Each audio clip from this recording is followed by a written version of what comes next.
Bonjour, je suis Monsieur Faux-Alain Love René, concepteur développeur informatique, développeur logiciel, ancien étudiant de la faculté de droit et de sciences économiques de l'université d'Orléans, dans le Loiret en France. Aujourd'hui, dans le cadre du cours sur l'étude des grandes théories économiques, nous allons voir la théorie de l'avantage comparatif. 1. Qu'est-ce que c'est que l'avantage comparatif? L'avantage comparatif est une théorie développée par Ricardo pour le commerce international. C'est une évolution dans la continuité de la théorie d'Adam Smith et sa théorie de l'avantage absolu. Cette théorie veut que deux pays peuvent commercer, même si ces derniers n'ont pas d'avantage absolu différent. De son côté, Adam Smith développe qu'il faut produire là où on est le meilleur afin de commercer avec un pays ayant un avantage absolu différent du sien. David Ricardo pense que deux pays ont toujours un moyen de commercer grâce à l'avantage comparatif. Maintenant, nous allons voir un exemple d'avantage comparatif. Par exemple, Yang peut produire 600 kg de riz dans sa rizière ou élever 600 poules durant une année. Li peut lui produire 500 kg de riz dans sa rizière ou 250 poulets d'élevage durant l'année. Yang a l'avantage absolu dans les deux cas, mais il décide de produire 300 kg de riz, il ne peut plus produire que 300 poulets, car il doit partager sa capacité de production par deux. Li a l'avantage absolu dans aucun des cas.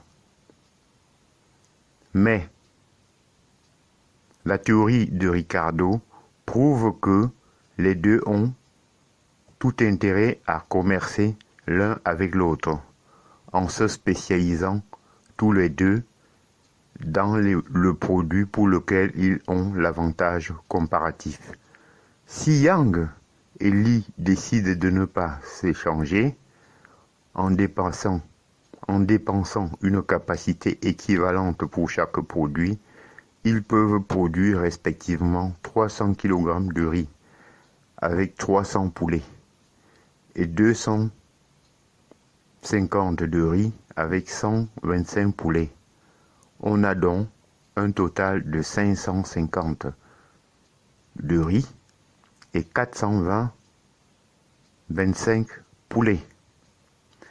Ricardo propose de calculer le coût d'opportunité pour chaque produit. Si Yang veut produire 10 poulets, il renonce à 10 kg de riz. S'il produit 10 kg de riz, il perd 10 poulets. Si Li veut produire 10 poulets, il renonce à 20 kg de riz. S'il produit 10 kg de riz, il perd 5 poulets.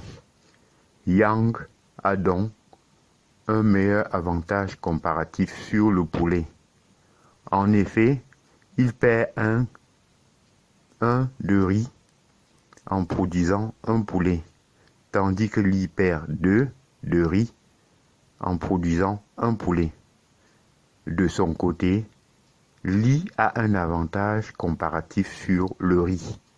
Il perd 0,5 de poulet en produisant 1 de riz, tandis que Yang perd 1 de poulet en produisant 1 de riz.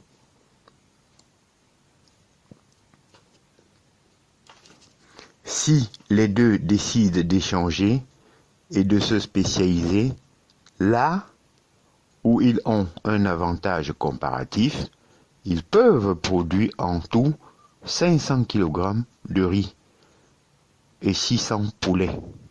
La production totale serait donc bien meilleure que si Yang et Li produisent chacun de leur côté. David Ricardo a étendu cette théorie au commerce international. Si les pays se spécialisent dans un secteur où ils ont un avantage comparatif et qu'ils échangent librement entre eux, ils bénéficieront tous de ce système. Maintenant, nous allons voir les limites de l'avantage comparatif. La théorie de David Ricardo est un fondement de la théorie du commerce international, mais elle est maintenant dépassée. En effet, cette théorie ne prend pas en compte les coûts annexes, comme le coût du transport, le chômage, la libéralisation du capital ou encore les taxes de douane. À sa décharge, la libéralisation du capital n'était pas développée à l'époque de Ricardo, et lui-même ne pensait pas que l'argent pouvait traverser les frontières. La mondialisation met donc à mal sa théorie, mais elle reste utile pour comprendre la logique du commerce international. Citation de James Mill sur l'avantage comparatif. Si deux pays peuvent produire les mêmes marchandises, par exemple du blé et du tissu, mais pas avec la même aptitude comparative, ils trouveront avantage à se cantonner chacun à l'une des activités et à échanger l'autre. Cette citation est de James Mill. J'en ai terminé et je vous en remercie.